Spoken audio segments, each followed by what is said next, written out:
हाँ जी, good morning, 8th class. You all know we have started chapter 8 of your textbook, science textbooks, reaching the age of adolescence and reproduction. Because we have covered topic definition of adolescence, meaning what is adolescence, what is puberty, changes during puberty in girls and boys, body change, body shape change, or voice change, increasing activity of spermatic extra, development of sex organs, or you can say reaching mental, intellectual, and emotional maturity. These all are the changes that we have studied in the detail. Next, menstruation, sex determination in humans, meaning how you can. How anyone can judge either future baby will be girl or boy. It depends upon the sex chromosomes. 23 pairs of the chromosomes are present in humans, from which two chromosomes, meaning one pair is sex chromosome. In case of males, that is XY, but in case of females, that is XX chromosome, meaning only the chromosomes of male can decide either future baby will be a girl, future born baby will be a girl or boy. Okay, we have studied in detail what to make a flow chart and how we have to explain कि आपने सारी की सारी इसकी theory कैसे लिखनी है. If sperm having X chromosome, then it fuses with that having X. The future child will be a girl because it contains XX chromosome. If sperm contains Y chromosome, that fuses with the egg containing X chromosome. The child will be boy because that contains chromosome XY, meaning 50-50% probability is there. Either the future born baby child will be girl or either that will be a boy. It depend upon the male. It depend upon the father. Okay, Nazir. Next we have covered topic endocrine glands and their functions. Firstly जैसे endocrine glands की definition की बात हुई थी हमारी. Endocrine glands क्या होती हैं? Glands that produce the chemical substances that we call hormones. The glands that secrete hormones we call them endocrine glands. And what is the function of hormones? Hormones control different functions in our body.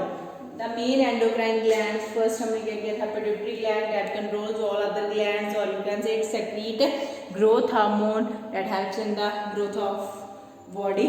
Next क्या है? thyroid gland that produce thyroxine hormone that in case of deficiency of thyroxine hormone, the disease caused in humans is goiter. Goiter क्या होता है? जो neck जो हमारा tract है वो वाला portion क्या हो जाता है? swollen हो जाता है, वहाँ पे swelling आ जाती है. नेक्स्ट क्या है? एडेनल ग्लैंड. मैंने क्या कहा था? जितनी भी इमरजेंसी कंडीशंस हैं, जैसे लाइक क्या है, कोई एकदम से कोई ज़्यादा खुशी वाली बात है, कोई ज़्यादा गम वाली बात है, जितनी भी हमारी क्या है जो हम नॉर्मल रूटीन में जो इमरजेंसी कंडीशंस फेस करते हैं, that all are controlled by the hormone adrenaline. Okay, adrenaline hormone is secreted by the adrenal gland. Adrenal glands are present on the top of the kidneys. जो हमारी kidneys है उनके top पे एडेनल gland present होती है. And adrenal gland is also known as gland of emergency. And adrenaline hormone is also known as fight और flight hormone. Fight और flight meaning either किसी चीज से लड़ो, आइदर उससे भाग जाओ. एमरजेंसी कंडीशंस में ऐसे ही होता है ना, या तो आपको हर उस चीज़ का सामना करना पड़ेगा, नहीं तो आप उस चीज़ से भाग जाओ. ये दो ही चांसेस होते हैं आपके पास. तो हम इसे क्या बोलते हैं? फाइट और फ्लाइट हार्मोन. पेनक्रीज सभी को पता है डाइजेस्टिव सिस्टम में हमने इसकी लोकेशन की है, बिलो द स्टमक से प्रेजेंट होती है, लीफ लाइक ग्लैंड होती है. तो पेनक्रीज क्या करती है? It produce insulin hormone. Insulin क्या है? जो हमारी बॉडी में डायबिटीज शुगर लेवल है उसे क्या कंट्रोल कर रहा है.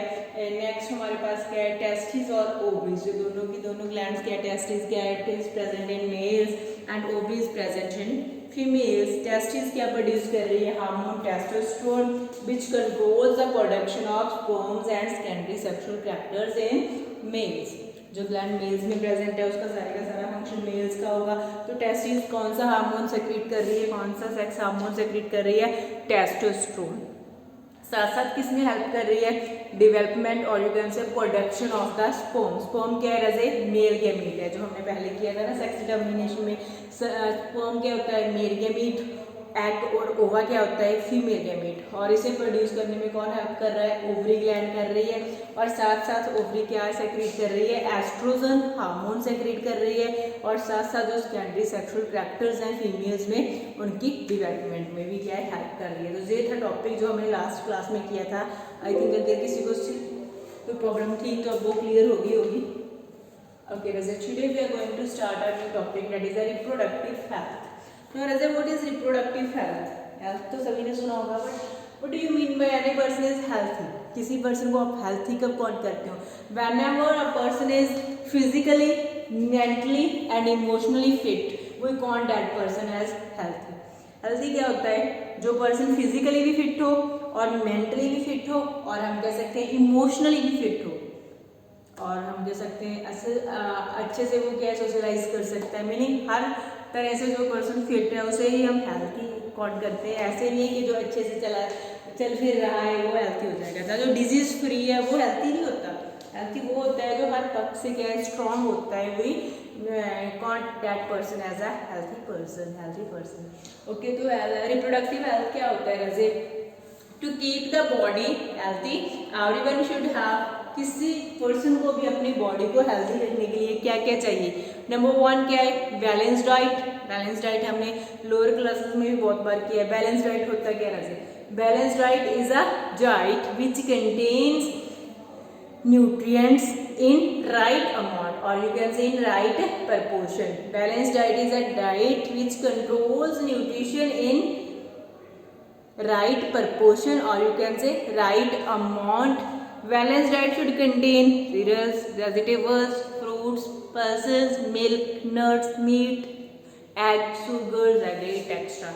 ठीक है, तो जो बैलेंस डाइट का बेसिकली फंडा क्या है कि कितनी अमाउंट में हमें क्या चाहिए, कितनी अमाउंट में हमें मान लो प्रोटीन चाहिए, न्यूट्रिएंट्स में कितनी अमाउंट में हमें कार्बोहाइड्रेट चाहिए, कितनी अमाउंट में हमें क्या है बाकी जो हमारे फैट्स, वाटर्स, जो सारे के सारे क्या न्यूट्रिएंट्स है वो कितनी अमाउंट में चाहिए। एक प्रॉपर पोर्शन में जब सब न्यूट्रिएंट्स प्रेजेंट होंगे हमारी डाइट में, जो हमारा फूड है जो हम ले रहे हैं उसमें, तो वी कॉल दैट है बैलेंस डाइट। किसी भी पर्सन को हेल्दी रहने के लिए सबसे इंपॉर्टेंट होता है उसका जो डाइट चार्ट है, वो कब क्या खा रहा है उस चीज़ पे डिपेंड करती है उसकी जो हेल्थ होती है। ठीक है, तो सबसे पहला फोकस किस पे होगा? उसकी डाइट पे। तो डाइट क्या होनी चाहिए? बैलेंस्ड डाइट होनी चाहिए। सेकंड क्या होता है Raje? Personal hygiene. Hygiene, personal hygiene सभी को पता है बहुत इंपॉर्टेंट है। आपकी पर्सनल हाइजीन हो, आपके सराउंडिंग हाइजीन हो, आपके लिए मैटर करती है। तो क्या है, हर एक पर्सन को पर्सनल हाइजीन के सिंपल से कंसेप्ट है, आपको कहीं से रीड करने की जरूरत नहीं है। हर पर्सन को डे में एटलीस्ट 1 और 2 टाइम्स क्या है बाथ श्योर लेना चाहिए। ठीक है, बात करना चाहिए। नेक्स्ट हमारे पास क्या है, जो आपकी बॉडी है उसके नेल्स वगैरह की कटिंग होनी चाहिए ना, जहाँ से इन्फेक्शन के चांसेस होते हैं। आपके जो नेल्स हैं वो ज़्यादा बड़े नहीं होने चाहिए और गंदे नहीं होने चाहिए। और हम कह सकते हैं जो आपके कपड़े हैं वो बिल्कुल साफ़, आपने क्लोथ्स है वो वॉश करने के बाद डालने हैं ना, ऐसे नहीं कि आप गंदे कपड़े डालोगे। और हम और क्या कह सकते हैं, जो मोस्टली हम कह सकते हैं जो आपकी बॉडी है आपको अच्छे से क्लीन करनी चाहिए, बॉडी वॉश वगैरह सोप वगैरह यूज़ कर लेनी चाहिए। क्योंकि जो भी हम पूरा दिन इधर उधर खेलते हैं ना, तो क्या है जो कुछ माइक्रो ऑर्गेनिज्म अगर हमारी स्किन के साथ लग भी जाते हैं तो क्या है जो क्लीन लाइन्स हैं, जो क्लीनिंग है बॉडी की, तो वो क्या है डिजीज़ या फर्दर इन्फेक्शन होने को क्या है प्रिवेंट करेगी। ओके वैसे। और थर्ड हमारे पास क्या होता है? Physical exercise. No doubt exercise plays very important role. Exercise हर एक चीज़ में क्या एक इंपॉर्टेंट रोल प्ले कर रही है। स्पेशली किसी पर्सन को फिट रहना है, हेल्थी रहना है, तो उसमें एक्सरसाइज मस्ट है। कोई डायबिटीज़ का पेशेंट है, डॉक्टर उसे सुजेस्ट करते हैं कि वॉक करने के लिए ना। कोई ओवरवेट है, उसे हम एक्सरसाइज सुजेस्ट करते हैं। हर एक प्रॉब्लम, हर एक डिजीज़ के लिए कोई ना कोई एक्सरसाइज सुजेस्ट की जाती है। तो जो आपका डेली नॉर्मल रूटीन है, you have to add some exercises in that so that you can remain fit healthy also. ठीक है, वो आपकी बॉडी भी फिट रहेगी। एक्सरसाइज का सिर्फ इतनी बेनिफिट नहीं है। और एक और बात बता दूं, जो एक्सरसाइज है उससे आपका ब्रेन भी फ्रेश रहेगा और जो आपकी रेस्पिरेशन रेट है वो भी फ्रेश रहेगी। मीनिंग क्या है, एयर जो आप अंदर लोगे वो फ्रेश होगी। और सेकंड थिंग, सर्कुलेशन आपकी बिल्कुल सही रहेगी। एक्सरसाइज का सिर्फ एक ही बेनिफिट नहीं है कि आप फिट रहोगे, बहुत सारे बेनिफिट है आपकी बॉडी के लिए। तो फिजिकल एक्सरसाइज क्या है, आउटडोर इंडोर, वैसे प्रेफर होता है, पता क्या है, जो फिजिकल एक्सरसाइज है वो आपकी आउटडोर ही हो। इंडोर में क्या है, आप इतनी मूवमेंट नहीं करते, लाइक मॉर्निंग इवनिंग वॉक हो गई आपकी, आप तो बच्चे हो, प्ले कर सकते हो ना। प्ले मीन ऐसे तो है नहीं बैठकर लूडो खेल रहे हैं फोन पे, है ना, that is a physical exercise. No Raje, physical exercise का मीनिंग क्या है, आपके बॉडी पार्ट्स को ही क्या है मूवमेंट कर रहे हैं। तो प्ले या फुटबॉल हो गया, क्रिकेट हो गया, वॉलीबॉल हो गया, these all are the outdoor games that are best physical, that are best for the physical exercise. Okay, और नहीं तो आप क्या है सिंपल कुछ एक्सरसाइजेज आपके रूटीन में क्या है, सिंपल एक्सरसाइजेज ऐड कर सकती हूँ। अगर आपने प्ले नहीं करना है तो मॉर्निंग और इवनिंग का जो आपका वॉक है उसमें आप क्या साथ साथ कुछ एक्सरसाइजेज ऐड कर सकते हो, सिंपल एक्सरसाइज आप इजीली कर सको, जिसमें आपकी बॉडी पार्ट्स की अच्छे से मूवमेंट हो, तो आपकी सर्कुलेशन भी अच्छी रहेगी और बॉडी भी फिट रहेगी और आपको डिजीज फ्री भी रहेगा आपकी जो बॉडी है। Okay, so this is all about the reproductive health. What is reproductive health? How anyone can maintain his her health. 3 ways है, balanced diet, personal hygiene and physical exercise. तीनों में से कोई काम टफ नहीं है। खुद की ही क्लीनिंग करनी है, सफाई रखनी है, हाइजीनी रखनी है, पर्सनल कोई टफ काम नहीं है। वैसे भी हम करती हैं, खाना लेना है प्रॉपर लेना है, उसमें कोई प्रॉब्लम नहीं है, एक्सरसाइज करनी है, उसके साथ साथ आपका एंजॉयमेंट भी हो जाएगा। वैसे भी बच्चों का तो खेलने का हर टाइम दिल करते हैं ना, then physical exercise also have no problem, so you can easily maintain your reproductive health by these 3 methods. Okay, then next topic is, हाँ जी, से नो टू ड्रग्स। अब रिप्रोडक्टिव हेल्थ की तो बात कर रही है, इतनी मैंने सजेशन दे दी है, लेकिन the most important thing, drugs are dangerous for health.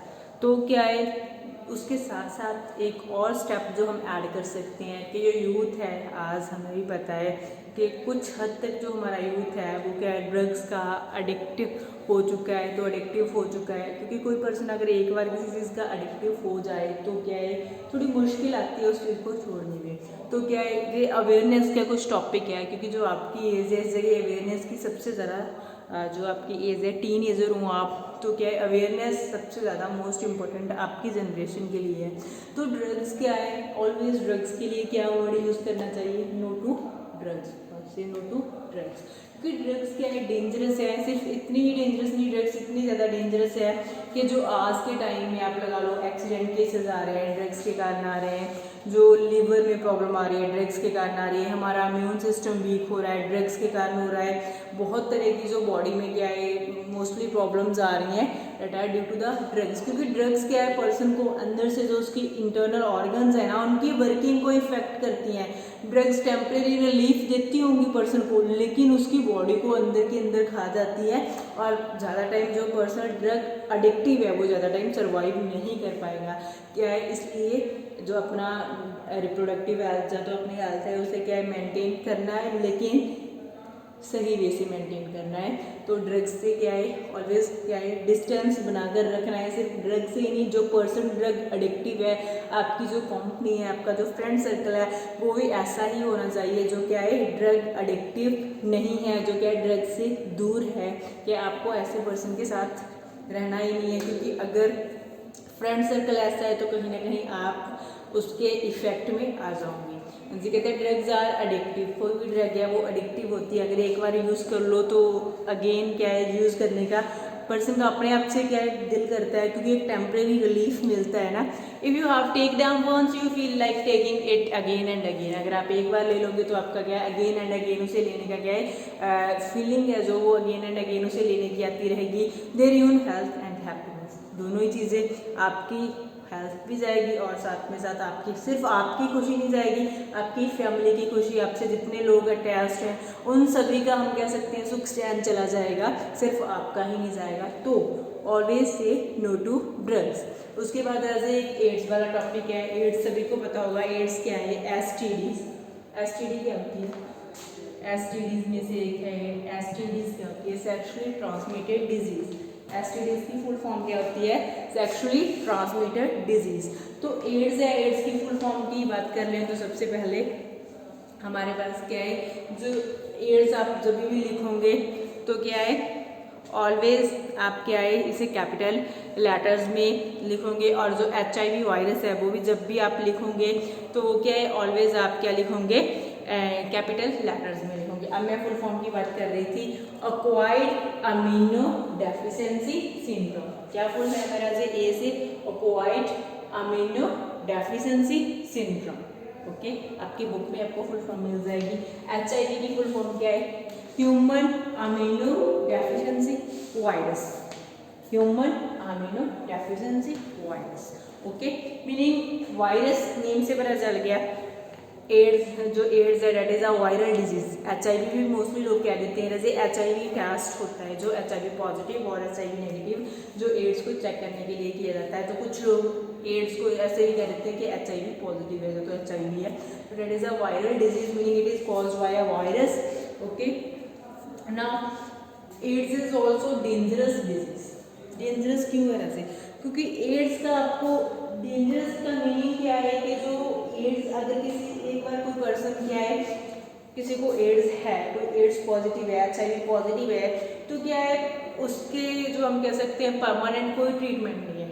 आज तक की हिस्ट्री में जो एड्स का कोई परमानेंट ट्रीटमेंट नहीं है। एड्स का बेसिकली इफेक्ट क्या होता है, जो हमारी बॉडी का इम्यून सिस्टम है, जो हमारी बॉडी के WBCs हैं, वाइट ब्लड सेल्स, जो बाकी सारी डिजीज़ के अगेंस्ट हमारी बॉडी को प्रोटेक्ट करते हैं।